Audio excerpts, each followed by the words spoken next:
Hi guys, welcome back to RN kitchen. ఈరోజు మన RN కిచెన్లో ఒక మంచి టేస్ట్ అండ్ హెల్తీ పచ్చడిని చూపించబోతున్నానండి. అది పచ్చి కొబ్బరి పచ్చడి. ఈ పచ్చి కొబ్బరి పచ్చడి వేడన్నంలో చాలా అంటే చాలా టేస్ట్గా ఉంటుందండి. ఒక్కసారి దీని రుచి చూసారంటే అస్సలు దీన్ని వదిలిపెట్టరు, అంత బాగుంటుంది. పిల్లలు పెద్దవాళ్ళు కూడా దీన్ని ఇష్టంగా తింటారు. మరి అంత టేస్టీగా ఉండే ఈ కొబ్బరి పచ్చడిని ఎలా చేయాలో ఈ వీడియోలో మీకు పూర్తిగా చూపిస్తాను. ఎక్కడ స్కిప్ చేయకుండా పూర్తి వీడియో చూసి మీరు కూడా చేసి ఎలా వచ్చిందో నాకు కామెంట్ బాక్స్లో కామెంట్ పెట్టండి. ఇక్కడ నేను ఒక పచ్చి కొబ్బరి ముక్కను అన్ని చిన్న చిన్న పీసెస్లా చేసి నీట్గా కడుక్కొని ఇలా పక్కన పెట్టుకోవాలి. ఒక 5-6 పచ్చిమిర్చిని కూడా కడిగి పక్కన పెట్టుకోవాలి. ఇప్పుడు స్టవ్ వెలిగించి కడాయి పెట్టుకొని అందులో ఆయిల్ పోసుకొని ఆయిల్ వేడెక్కిన తర్వాత ఒక స్పూన్ జీలకర్రను వేసి అది చిటపటలాడిన తర్వాత మనం కడిగి పెట్టుకున్న పచ్చిమిర్చి ఉంది కదండి, దాన్ని ఇందులో వేసి బాగా ఫ్రై చేసుకోవాలి.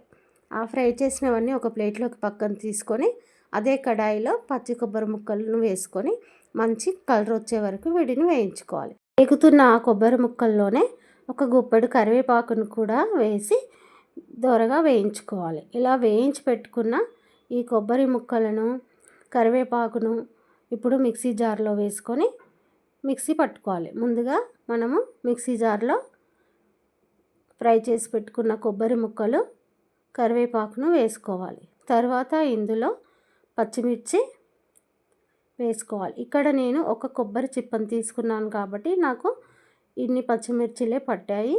మీరు తీసుకున్న కొబ్బరిని బట్టి పచ్చిమిర్చి ఉప్పును తీసుకోవాలి.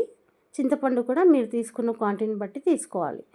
తర్వాత ఒక స్పూన్నర ఉప్పు వేసుకున్నాను. ఇక్కడ నాకు నా కొబ్బరి ముక్కలను బట్టి నేను ఇక్కడ తీసుకున్నాను. మీరు కూడా మీరు ఎంత క్వాంటిటీ కొబ్బరిని తీసుకుంటున్నారో దాన్ని బట్టి ఉప్పు కారాలు వేసుకోండి. తర్వాత దాన్ని మెత్తగా మిక్సీ జార్లో వేసి మిక్సీ పట్టుకోండి. ఇక్కడ నేను మెత్తగా దీన్ని మిక్సీ పట్టేసాను. ఇది కొంచెం బరతగానే ఉంటుందండి, మరీ మెత్తగా కాకుండా కొంచెం బరతగా పట్టుకోవాలి. అప్పుడే కొబ్బరి చట్నీ టేస్ట్గా వస్తుంది. ఇప్పుడు స్టవ్ వెలిగించి కడాయి పెట్టుకొని ఆయిల్ వేడెక్కిన తర్వాత ఇందులో మినప్పప్పు వేసుకొని మంచి గోల్డెన్ బ్రౌన్ కలర్ వచ్చే వరకు మినపప్పును ఫ్రై చేసుకోవాలి. మినపప్పు ఫ్రై అయిన తర్వాత అందులో జీలకర్ర, ఆవాలు, ఎండుమిర్చి, కొంచెం కరివేపాకును వేసుకొని చిటికెడు పసుపు వేసుకొని దీన్నంతా ఫ్రై చేసుకొని ఈ ఫ్రైని మనము కొబ్బరి చట్నీలో వేసుకోవాలి. ఇక్కడ మనము పోపునంతా తీసి ఇప్పుడు కొబ్బరి చట్నీలో వేసుకొని స్పూన్తో అంతా కలిసేలా కలుపుకోవాలి. అంతేనండి, ఎంతో టేస్టీగా ఉండే కొబ్బరి చట్నీ రెడీ అయిపోయింది. ఇది వేడన్నంలో వేసుకొని తింటే టేస్ట్ చాలా అంటే చాలా బాగుంటుందండి. ఇంకెందుకు ఆలస్యం అండి, మీరు కూడా చేసి తిన్న తర్వాతనే నాకు ఎలా ఉందో కామెంట్ బాక్స్లో కామెంట్ పెట్టండి. ఈ వీడియో కనుక మీకు నచ్చినట్టయితే ప్లీజ్ అండి లైక్ చేయడం మర్చిపోవద్దు. అదే చేత్తో సబ్స్క్రైబ్ కూడా చేసేసుకోండి. బాయ్ గైస్, ఇంకో టేస్టీ అండ్ హెల్దీ రెసిపీతో మళ్ళీ ఇంకో వీడియోలో కలుసుకుందాం.